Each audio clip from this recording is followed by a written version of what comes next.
জয় হোক সত্যের, জয় হোক ন্যায়ের, জয় হোক সাংবাদিকতা। আজকের এই শুভ দিনে আমরা নতুন করে শপথ গ্রহণ করি। আমরা সত্যের পথে থাকব, ন্যায়ের পক্ষে লিখব, ন্যায়ের পক্ষে কথা বলবো এবং দেশ ও মানুষের কল্যাণে নির্ভীকভাবে কাজ করে যাব। আল্লাহ রাব্বুল আলামিনকে এবং আমার প্রিয় নবী হযরত মুহাম্মদ সাল্লাল্লাহু আলাইহি ওয়াসাল্লাম, সেই সাথে আরও স্মরণ করছি আমার জন্মদাতা পিতা ও গর্ভধারিণী মাকে, যে জন্মদাতা পিতা আমার গর্ভধারিণী মা লালন পালন করে ও গর্ভধারণ করলে আজকে আমি এই জায়গায় এসে দাঁড়াতে পেরেছি। তাই ওনাদের জন্য আমি দোয়া করি, আল্লাহ যেন ওনাদের জান্নাতুল ফেরদৌস দান করেন। প্রিয় সম্মানিত সভাপতি, আমাদের প্রিয় সম্পাদক ও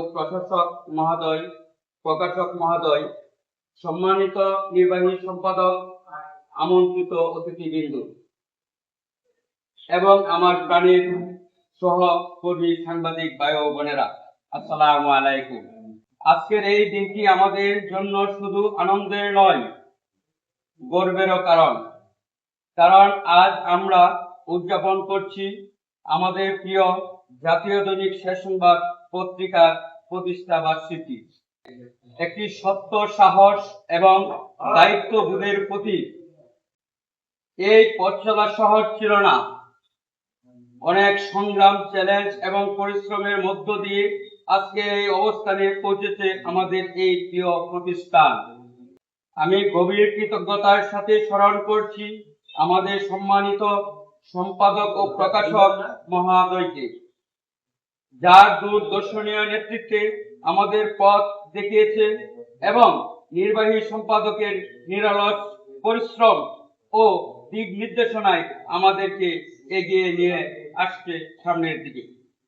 আমি শেখ সেলিম রাজা, বার্তা সম্পাদক হিসাবে গর্ব করে বলতে চাই, শেষ সংবাদ শুধু একটি পত্রিকা নয়, এটি মানুষের আশা ভরসা একটি নাম।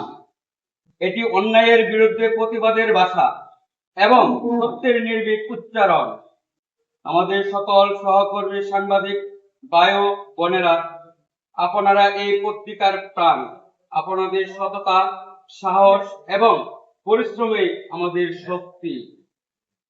আজকের এই শুভ দিনে আমরা নতুন করে শপথ গ্রহণ করি।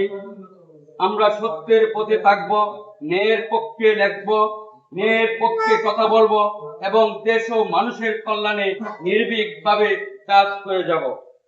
পরিশেষে আমি মহান আল্লাহর কাছে দোয়া করি আমাদের এই প্রিয় পত্রিকাকে আরো অনেক দূরে এগিয়ে নিয়ে যায়, সত্য অন্যায়ের আলো ছড়িয়ে দেয় সারা দেশে।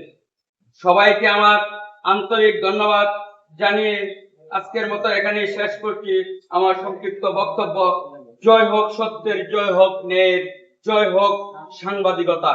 আসসালামু আলাইকুম ওয়া রাহমাতুল্লাহি ওয়া বারাকাতুহু।